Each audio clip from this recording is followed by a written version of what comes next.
Anne-Claire, ça fait très longtemps que tu travailles sur ce sujet, malgré ton jeune âge. Qu'est-ce que tu peux nous en dire et vers quoi on s'oriente? Est-ce que c'est l'interleukine 7? Est-ce que c'est les inhibiteurs des checkpoints? Voilà, vers où on va? On va déjà voir ce qu'on a à notre disposition, en fait. Donc oui, ce que je vous propose, moi, c'est d'évaluer Léa par rapport à sa réponse immuno-inflammatoire. On sait maintenant, on a assez bien caractérisé que c'est chez ces patients qui sont en choc septique, il y a une réponse inflammatoire qui varie dans le temps avec une phase pro-inflammatoire qui est le reflet des défenses immunitaires face à l'infection et qui peut être explosive. Et que normalement, il y a des mécanismes régulateurs qui se mettent immédiatement en marche pour la contrebalancer et permettre un retour à l'homéostasie et finalement à la bonne évolution des patients avec l'infection réglée associée à toutes les thérapeutiques dont on a déjà parlé. Et en fait, dans certains cas, cette réponse explosive, elle met probablement en grand danger le patient. Donc, ça dépend de beaucoup de paramètres. Ça peut être le type de bactéries, comme par exemple dans le purpura fulminans, ça peut être la génétique du patient, ça peut être le retard de la mise en route des antibiotiques, par exemple, ou le type d'antibiotique qui a plus ou moins une disponibilité adaptée ou pas. Et donc, ça va donner un peu le pronostic de cette première phase. Face à cette première phase, comme tu le disais, c'est une phase à laquelle se sont attaqués il y a déjà quelques décennies les gens pour essayer de bloquer ces mécanismes inflammatoires avec des anti-inflammatoires, mais qui finalement, il y a eu des études randomisées contrôlées, mais qui n'ont pas été finalement très favorables en termes de devenir de patients. Donc, ça a été un petit peu suspendu. Donc, là, j'ai mis des anti-TNF, des anti-actions de l'IL-1. Ça peut être des immunoglobulines, ça peut être les corticoïdes. Ensuite, il y a une deuxième phase, en fait, si le patient ne retourne pas à l'homéostasie, le patient ou la patiente va rentrer dans une phase d'immunodépression prolongée qui va l'exposer aux infections secondaires alors qu'initialement, l'infection secondaire, on peut dire qu'elle n'impacte pas forcément la outcome des patients. Au bout d'un moment, la répétition de ces infections secondaires vont impacter le devenir du patient. Et là, pour le coup, on a réussi à bien caractériser cette phase-là. On a des marqueurs, en particulier l'HLA-DR, mais pas seulement, mais l'HLA-DR est certainement le plus robuste et le mieux démontré, qui est ce récepteur monocytaire du système du complexe de majeure d'histocompatibilité. Et ce marqueur-là, il nous permet de dire oui, je suis dans une phase d'immunodépression et le patient est probablement à risque d'infection secondaire.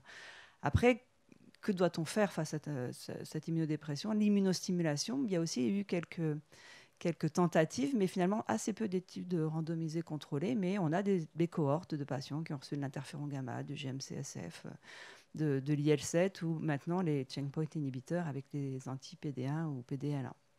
Donc, on a des outils, on a un marqueur, on a des outils, mais maintenant, il nous manque un petit peu les études pour être sûr que ça va vraiment améliorer le devenir du patient. Et surtout, c'est à quel moment il faut les administrer, ces traitements, soit anti-inflammatoires, soit pro-inflammatoires.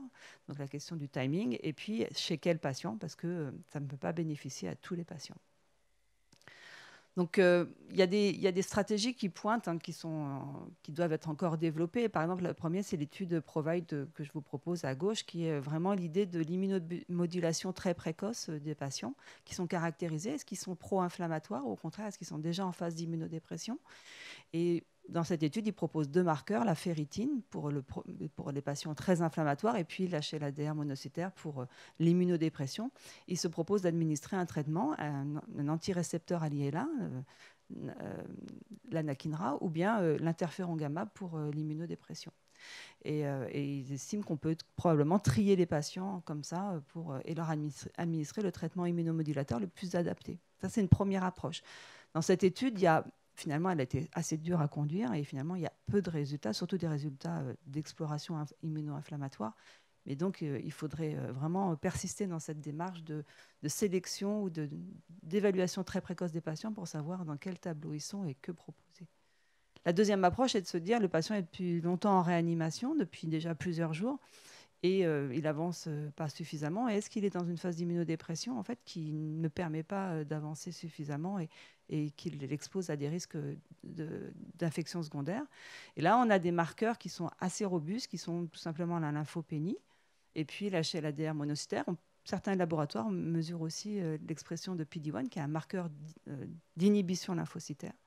Et là, on peut se poser la question de l'immunothérapie adjuvante, de traitement antibiotique. C'est-à-dire, on traite l'infection secondaire, mais on peut peut-être proposer des immunothérapies pour renforcer le traitement de cette infection. Bref, cette stratégie, elle s'inscrit en fait dans une stratégie plus globale de la réanimation un peu personnalisée. On a déjà un peu évoqué avec les vasopresseurs tout à l'heure, qui est qu'avec différents critères de traits de patients qui sont associés à des événements qui sont traitables, on peut probablement assurer une prise en charge très personnalisée avec ces marqueurs et des réponses très dirigées sur les marqueurs qu'on a trouvés chez chaque patient. Donc, ce serait plutôt la réanimation de l'avenir.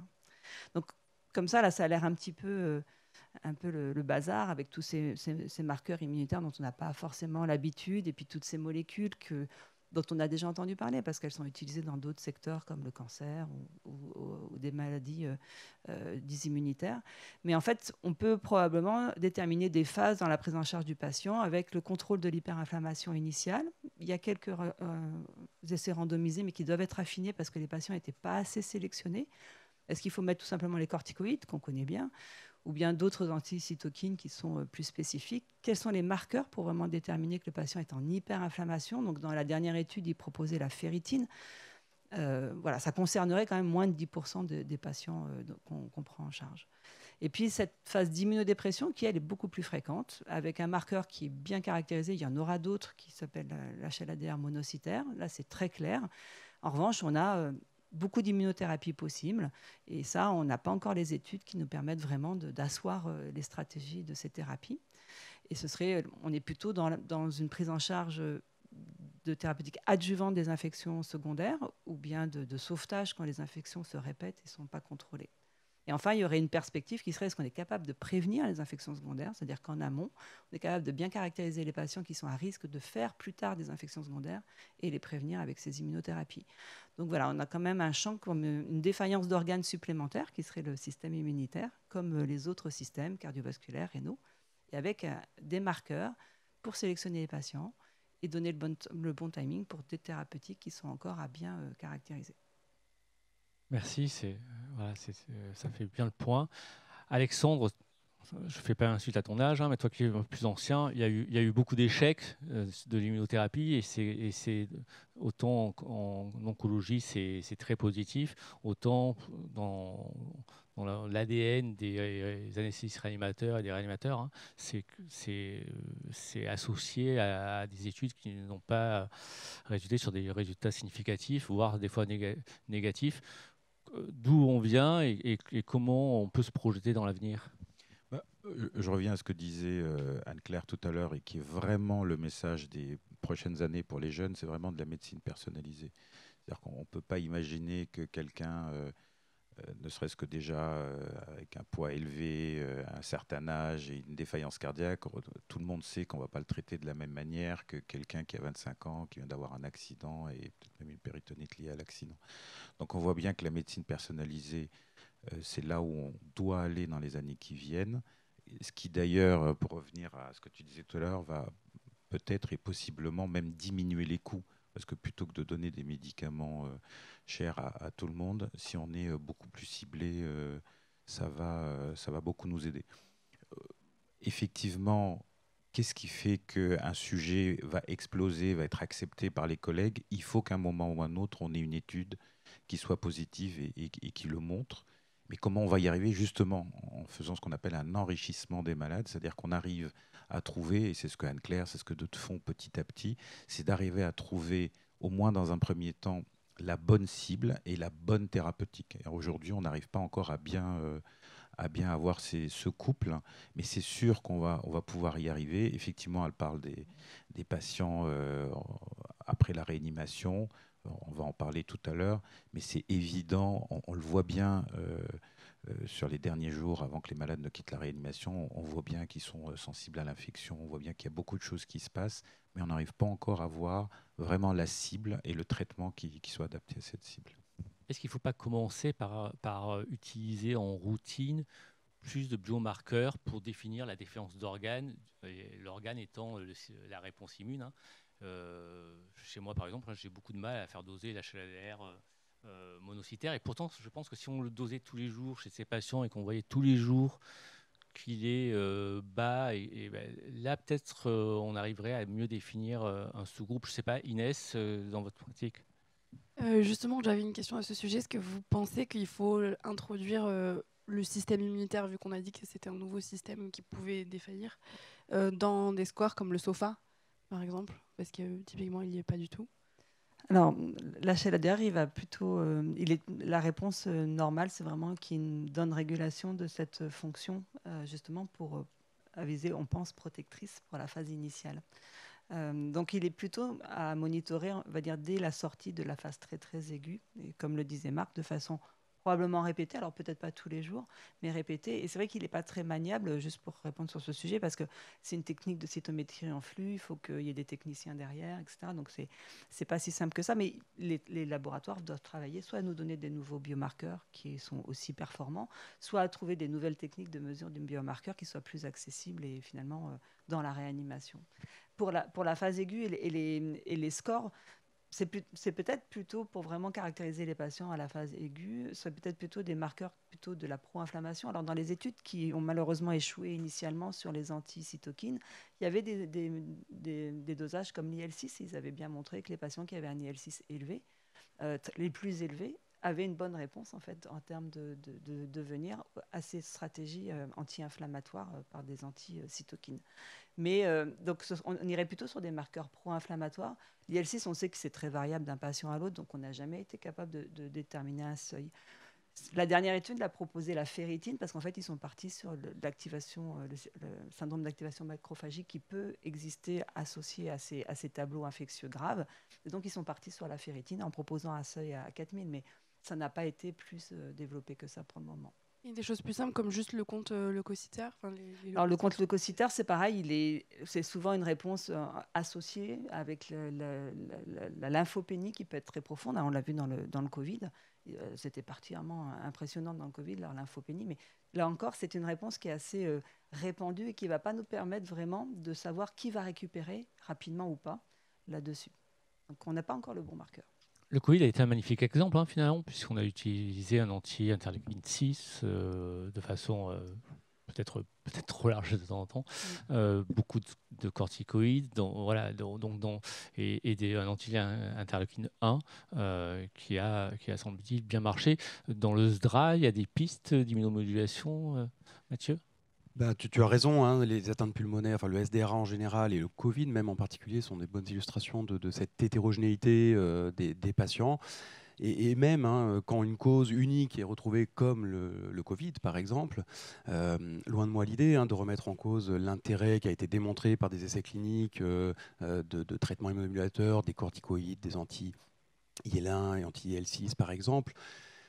Malgré tout, c'est assez intéressant parce que certaines analyses de phénotypes, notamment hypo-inflammatoires, qui sont menées par les équipes des États-Unis, de Caroline Calfin notamment, se sont amusés à regarder de façon rétrospective si les patients avec Covid-19 bénéficiaient tous finalement des corticoïdes. Et finalement, il n'y a que les patients avec un profil hyper-inflammatoire qui en bénéficient, même au sein de ce groupe. Et on le voit parce que des patients peu sévères, sans oxygénothérapie, on va plutôt, au contraire, peut-être dégrader le pronostic par rapport aux autres. Donc il y a ces éléments de sévérité, il y a ces éléments d'enrichissement qui sont absolument nécessaires à développer effectivement dans les essais cliniques dits personnalisés.